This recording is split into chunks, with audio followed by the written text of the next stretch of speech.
What is good, YouTube? It's your boy Mario B coming at you guys with our week 5 GDL battle. Actually, no team builder actually, guys, because this audio actually got corrupted, unfortunately. But we are taking on MidPokeMaster, and I believe it's the Alabama Rollouts, if I'm not mistaken. Also want to give a big apology to Mid because apparently on the website the doc wasn't updated with a couple of the new trades I made, and I actually brought 2 of the new mons. So I do apologize for that. But guys, this week we are going to be bringing a Choice Scarf Gallade with the Adamant Nature, Knockoff Leaf Blade, Poison Jab, Dazzling Gleam. Dazzling Gleam is the tech there for the Urshifu right there. We're bringing a Defensive Turtonator, aka Rhaegar, with the Citrus Berry.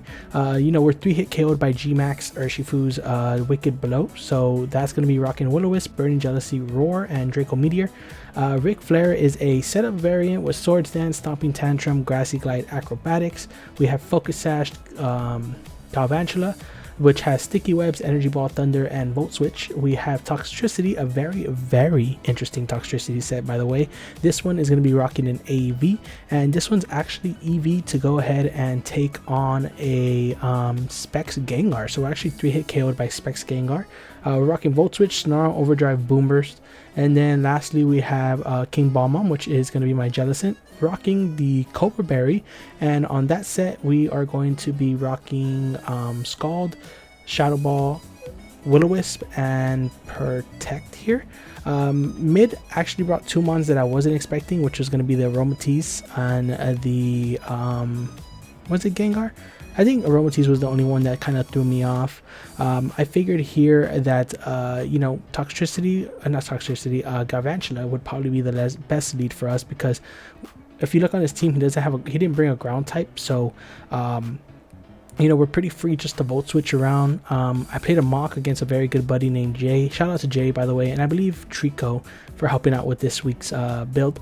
But yeah, guys, I'm just gonna go ahead and lead with my shiny Galvantula, the Toxic, and just click Volt Switch on whatever decides to come in here. I was expecting like an Inteleon lead, because I know that I saw a couple of his videos going into the battle this week, and I know that he loves to run Focus Sash, Focus Energy Inteleon, so I was expecting something like that. So here I'm going to go ahead and lead it off, and let's see what he leads with, guys. I'm really sorry about the post-com, guys. My original recording, the audio actually messed up. I believe it's because I use this app called Voice Meter for my audio, typically for my Elgato to sound amazing, but lately it's been giving me a lot of problems. This also happened with the battle that I played Matt with. The audio got corrupted as well, a lot of audio skips in it. So if you guys know how to fix that, feel free to drop that in the comments. But like I said, here guys, here I'm going to go ahead and drop Volt Switch here. As he goes into Rotom, probably predicting me to go for like Sticky Webs, he can defog him away or something, but we'll just Volt Switch out, we'll get out of there. I'm kind of thinking now he thinks I'm Scarfed. Now that I look back at it, here I have a pretty safe switch into Rillaboom here, because we threatened this thing out with Grassy Glide. We can possibly set up a Swords Dance if we want to get going this early, but to be honest, for this particular game I wanted to save Rillaboom as a late game cleaner. Also want to apologize for no layout, guys. I'll definitely have it for you guys fixed on the next week for sure.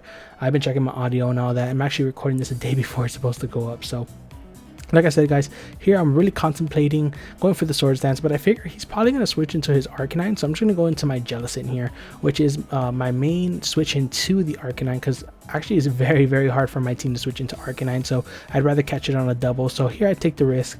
I go ahead and switch into my Jellicent here, as he does luckily go ahead and switch out into his Arcanine here. Gets off the Intimidate. Not really big, we're a special attacker. So here I look at his squad, I figure what's probably going to want to come in, it's probably going to be the Inteleon, but just on the off chance that he brings in something like the Aromatisse or the Gengar, I figure it's Scald does the most damage to it. So let's just go ahead and click Scald and see what happens. Sorry guys, I got a notification on my computer, but Inteleon comes in here. It's going to go ahead and take the Scald. King Bomb, I'm going to launch that off, some hot water in its face, and we actually get the burn, which actually doesn't end up mattering too much because we do have grassy terrain up on the field. So whatever he's taking from the burn, he's healing it back up with the grassy terrain. So here I figure, you know what, I am Cobra Berry. I can stay in on this if he wants to go for something like a Dark Pulse. We are water absorbed, so he can't hit us with like a snipe shot. Ice Beam or U-turn is probably his other 2 filler moves that he has. So I figure here, you know what, I do have my Turtonator here in the back to take on the Urshifu if it wants to get too crazy. So let's just go ahead and launch off a Shadow Ball here. It does good damage, and we can scout out what he wants to do, you know, as he ends up going for the Focus Energy. So we caught him there, and luckily we are going to be able to go ahead and get off the Shadow Ball here, and we are Cobra Berry. So, and this week we were pretty defensive, to be honest. The spread was about 164 defense, I think 104 148 special defense. So luckily I checked the calc, we can live a crit Dark Pulse even if it is modest. So we're gonna go ahead and eat our Cobra Berry here as he launches it off, and like I said, we live, guys, and it does crit because of Focus Energy. And we're gonna go ahead and launch off the Shadow Ball here. Maybe it will knock it out with burn damage, but we actually get a high roll this turn, so we knock out the Inteleon. So that's a huge threat out of the way, and now we are currently in the lead, I think 6-5. And here I'm expecting him to want to go into Urshifu, no doubt. So he does actually go into Urshifu here. So I figure, why hesitate? I have a perfect check in my Rhaegar to this Mon, so let's just go ahead and switch it in here. We are 3-hit KO'd by G-Max Urshifu's Wicked Blow, so we have nothing really to worry about. You know, we can just come in my beautiful Turtonator color here. I love it. But yeah, he's gonna go ahead and get big G-Max Urshifu, which I hate Urshifu, man. Urshifu is such a headache to prep for. And literally the week before this battle, we actually played another Urshifu, so we had to do 2 Urshifus back to back. Super annoying, but big Urshifu coming out here looking clean as hell, and he's actually gonna catch us off guard with the Max Knuckle, man. I wish I really would have stayed in with the Jellicent and Will-O-Wisp, and I was debating doing that, but I figured I lose a lot more because I won't have a switch into Arcanine anymore in the late game. So he goes for G-Max. He goes for the fighting move here, as I'm contemplating what I want to do. I really want to do Burning Jealousy, but I figure, hey, you know what, he might predict me to go into the Jellicent and you know, try to catch the Max Knuckle so he can't level up. So I figure Will-O-Wisp is the safest play at +1. He only has about an 18% chance to knock us out from the range that we're in. So I figure, you know what, let's take the chance. He has a very small chance to knock us out here. We can get the Will-O-Wisp off, and if we hit it, we will you know, cripple this thing essentially. So he does knock us down to 7 HP, but big Rhaegar, living the hit very nicely, and he lands the Will-O-Wisp. That's all Rhaegar needed to do this game. That's all he needed to do. So thankfully he can accomplish that mission. We're gonna go ahead and switch back out into the King Bomb just in case he wants to try to Max Knuckle now, get a little cheeky, you know, see if we can catch him off guard. But we go ahead and switch it in here, and you know, mid makes the correct play and actually goes for the G-Max 1 blow. So good play on his end for sure. He goes ahead and knocks out my King Bomb here, and now in my head I'm thinking like, damn, I don't have anything to switch into Arcanine now, you know, because Arcanine is pretty much a free switch into my Rillaboom every single time I bring it out. So here I figure, you know what, he is gonna be you know, baby form right now after this turn. Let's go ahead and bring in Galvantula. I am Focus Sash. I'll live any hit he wants to go for. I can even Volt Switch if I want to, because I don't know if you guys remember, but in this league G-Maxes are forced to hold Pokeballs, so I know for sure he doesn't outspeed me. I could probably just Volt Switch and sack off my Rhaegar, bring this back in and hit it with like a powerful Thunder or something. So that was my mentality going into this turn here, as he does go back to baby form here. I really liked Urshifu's design, but we're gonna go ahead and Volt Switch out of here very safely. You know, like I said in the beginning of the battle, he doesn't have a ground type that can take this, and that does huge damage, huge damage. And I'm actually doing the calc. I cut that part where I did the calc, but I was actually doing the calc, and Rhaegar actually has a chance to live Wicked Blow if he goes for it right here. So we're gonna go ahead and bring it in here as he goes for Wicked Blow, and he doesn't knock us out, guys. He doesn't knock us out. We actually live on 13 health, which is great because we can get a little bit more burn damage, and I really think that 6% really helped. You know, it was really gonna help us so that we don't have to click Thunder with our Galvantula when we bring it back in. We can just go ahead and click something like Volt Switch, go ahead and knock this thing out and get out if he gives it to us. So that's what I'm going to go ahead and do here. I'm going to go ahead and bring in my Galvantula, aka Toxic. And we're just going to click Volt Switch. The range that it's at, earlier it did about 45 to 50%, and right now he's looking like he's at about 40%, 35%. So I figure, hey, you know what? what I want to bring in when I kill this thing with Volt Switch. You know, he has Aromatisse left, he has Rotom Wash left, he has Gengar left, and I believe he had one Mermon that I'm forgetting about right now. No, I don't think so. Yeah, he had Gengar, Aromatisse, and Arcanine left. And I know he didn't want to get any damage off on Arcanine, so I figured, hey, you know what, let's bring in Toxtricity. It forces him to either go into Rotom or the Gengar. And we are a very special set. Like I said, we are that AV set, so we're basically built to take on any special attacker he has on his team. So here I figure, you know what, let's go ahead and try to get as much damage off on this Rotom as we can. You know, this thing is pretty annoying for my team. In hindsight, I probably should have switched to Rillaboom here, because you know he can't really do much to me besides Volt Switch or Hydro Pump. But we just click Boom Burst here. As you can see, it does huge damage as he's gonna go for Hydro Pump, and look how much this does. Look how much this does. Nathan, that does Nathan. This Toxtricity eats for days. Here I figured, you know, he might try to get a little cheeky and switching Gengar on the Boom Burst, since it does resist it completely. So let's try to go ahead and click Overdrive here. We can get some big damage off on this Gengar, and we can live the hit too if Gengar wants to do that. So we'll go for Overdrive here. He actually does stay in, and Mid makes another great play and actually goes for Pain Split, weakening me very, very severely. So this kind of made me scared, because I really didn't want to get that Gengar going. I didn't want that thing to get crazy, especially if it was like a nasty plot set or if it was like a subset. I really didn't want it to start going crazy. So here I'm just gonna go ahead and click Boom Burst. Like, he's probably gonna stay in, he's gonna want to 1v1 me. I go ahead and hit him with the Boom Burst. We don't knock it out, and he actually Volt Switches here, leaving us at 55 HP. So I'm actually doing a calc here, and I'm thinking, and I'm doing a calc against Gengar here. As long as Gengar is no boosting item, we live any hit he wants to go for, no doubt.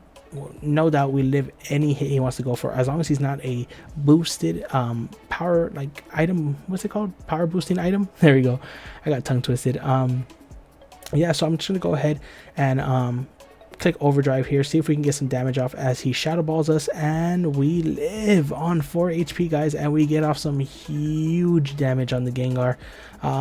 Here I contemplated switching this out and just switching into something else, but I figured, hey, you know what, this thing was here solely for the Gengar, so let's go ahead and sack it off. We can bring in our Scarf Glade and kill this with knockoff. So at the time I wasn't really thinking you know, Scarfed or Specs, or yeah, he could have been Specs. I was thinking like he was either Shucka for Stomping Tantrum on my Rillaboom, or that he was like Cobra Berry for knockoff on my Rillaboom. But he actually turns out to be Scarfed here, and he hits our Glade, and we live. Yo, this game we've been living like crazy. But to be honest, all these rolls are in my favor. Like this one was, I think, like a 30 or I think it was like 16 again % chance to knock us out with the Shadow Ball. So because Glade's Spadef is super huge, but we go ahead and knock that thing off with the knockoff. He does get the Cursed Body on us, unfortunately, so we do have to switch out here. I figure, hey, you know what, let's go back and take advantage. Like I said, we are sashed, we'll always live one hit. We can go ahead and launch off some big thunders now, get some big damage off on the rest of his team. Toxic comes in here looking cute as hell as he goes for the Trick Room. So this kind of scared me. I really was thinking, damn, I hope this is a nasty plot like Trick Room, like Moonblast shenanigan, you know. So here I'm gonna go ahead and click Thunder because it does the most damage, and it is the nasty plot set. So I'm like, damn, please don't sweep me right now. I'm so close to winning our first game of the GDL, you know. So I hit him with the Thunder, does pretty good damage. I'm hoping for a para. I'm not gonna lie, I'm hoping for a para. I think Thunder has like a 30% chance to paralyze, if I'm not mistaken, but doesn't do anything. But luckily we still have our Sash attack, so we'll always live one hit. He can hit us with the Moonblast. I hope he doesn't get a special attack drop, because that would be horrible for us. He hits us down to our Sash. As we click Thunder again, he doesn't get the special attack drop, which is great because I'm actually calcing now and thinking, hey, you know what, I'm trying to put this into Grassy Glide range from Rillaboom, and that was at about 40 to 40, I believe it did like 38 to 48% or something like that. So I figured, hey, you know what, I was about to click Thunder, but I'm like, hey, you know what, I don't know if I need my Glade anymore. I was like, I really don't know if I need my Glade anymore. I want to sack it off. There's 2 turns of Trick Room. I need to stall out this Trick Room. I don't know, but I'm thinking like Gallade doesn't really help too much. You know, the only thing he has left is Rotom, Arcanine, and this Mon here. So I'm just gonna go ahead and switch this out, save it for later, because you know it could serve as a sack, or it does outspeed the rest of his remaining Mons, so it could put in work once we are out of the trick room. So he's gonna go ahead and Moonblast, knock out our Gallade. Unfortunately, Gallade was able to pick up a kill against the Gengar, so not too bad. But I think if it wasn't, you know, damaged against that Gengar, I definitely would have put like. I definitely would have considered saving it, but I figured right now in the battle it didn't really have much value. Here I did the calc. Aromatisse is at about 40% right now, about 35%, and it's in range of the Grassy Glide here. So I'm just gonna go ahead and bring in Rillaboom and start clicking buttons, y'all. Start clicking buttons. That's all we gotta start doing. Aromatisse is so ugly. I'm so sorry, Aromatisse. I don't mean to be mean. I'm ugly too, you know. You feel me? It's ugly, the ugly person, letting you know. But here I'm going to create Glassy Glide, like I said. Praying it knocks it out because I don't know how bulky this thing is. And luckily, we do knock that thing out. So now the score is even 2-2 and Trick Room is done with. Like I said, he does have a completely free switch into Arcanine right now. Get off that Intimidate on us, which is great. And you know what? Here I'm thinking, you know what? I got Gavancia in the back. Let's sack that off. Let's go ahead and bring back in our Rillaboom, reset that Intimidate, and we haven't even G-Maxed yet. We haven't even G-Maxed yet. So we can go ahead and switch this thing out and start G-Max and start doing some big damage. So I bring in the Toxicity here. I keep calling this Toxicity, maybe because it's toxic. I bring in the Gavancia here to sack it off to the Arcanine as he does knock us out with the Flamethrower. We're going to go ahead and bring in our Rillaboom. Like I said, we do have the reset Intimidate. So here, this is a very, very crucial play. I know I can't win this game without two things. I either need a max Airstream speed boost so that I can knock this thing out on the following turn, but max Airstream only does about 20% to max defense Arcanine, or I need to go for the Swords Dance here, praying that he switches out, trying to preserve that last Intimidate that he can get. At the end of the day, I'm thinking really about just clicking max Airstream, just getting the speed boost, but I really need the Swords Dance, so I'm gonna risk it for the biscuit. I'm praying that he doesn't hit us with a Flamethrower here, and I'm gonna go ahead and click Swords Dance here. I believe the kids call it YOLO, if I'm not mistaken, but yeah guys, I'm just gonna go ahead and click Swords Dance here, get that +2 boost, and he switches out, guys. So we made the correct play, and I do get the Swords Dance up, and you know, this thing is gonna go ahead and get to +2 attack, and Rotom Wash is right there, and it's not ready to take this max grass to the face. It's really not, but I do need to go for max Airstream here. It needs to do about 30%. I do the calc, it's gonna kill no matter what. I'm really hyped at this moment. I wish I had the original video, guys, because right here I'm super hyped. I'm really excited, you know, about to win our first game of GDL. I go ahead and G-Max up, baby. He doesn't switch out, so that means that worst case scenario, we're gonna stay at +1 attack once he gets off the Intimidate. We go ahead and G-Max up, big Ric Flair with the drip. Woo woo. Anyways, we're gonna go ahead and launch off a huge max Airstream here, get that speed boost, which will ensure that we outspeed the Arcanine on the following turn, which I really loved, which is really great for us. Rotom goes down here. We're gonna go ahead and switch back out into the Arcanine. He's gonna go ahead and switch back out into the Arcanine, get that Intimidate off, but luckily we do have Stomping Tantrum to hit this thing. Unfortunately, from the range that we are at, it's not an OHKO if it's max HP, max defense, even at +1, but luckily we will get a Spadef boost off of the max Quake side effect, and we will be able to eat the Flamethrower that he's going to go ahead and launch off. So max Quake comes off here, and as you guys can see, that does huge damage. Yeah, we really messed him up right there. As he goes for Flamethrower, I'm praying he doesn't get the burn, but at the end of the day, it didn't really matter too much, even if he did, because we still knocked it out. I'm going to go ahead and get some Grassy Terrain recovery. As he gets some Grassy Terrain recovery, I'm going to go ahead and click Stomping Tantrum again, aka Max Quake, and we're going to go ahead and pick up our first win of the GDL, guys. It feels so good. we've been on a huge losing streak lately. Our record after this game is going to be 1-4 if I'm not mistaken. We were like on a 4-game losing streak, so really happy that we could pick this W up, guys. And I really hope you guys enjoyed this video. It was unfortunately post-con, but I feel like I did way better in this video than I did on the last one, so big shout out to me. If you guys did enjoy, make sure to smash that thumbs up button down below, and if you guys are brand new, please consider subscribing, guys. We pick up our first win for the GDL, and yeah guys, that's gonna be the whole video. I'll catch you guys on the next one. Peace.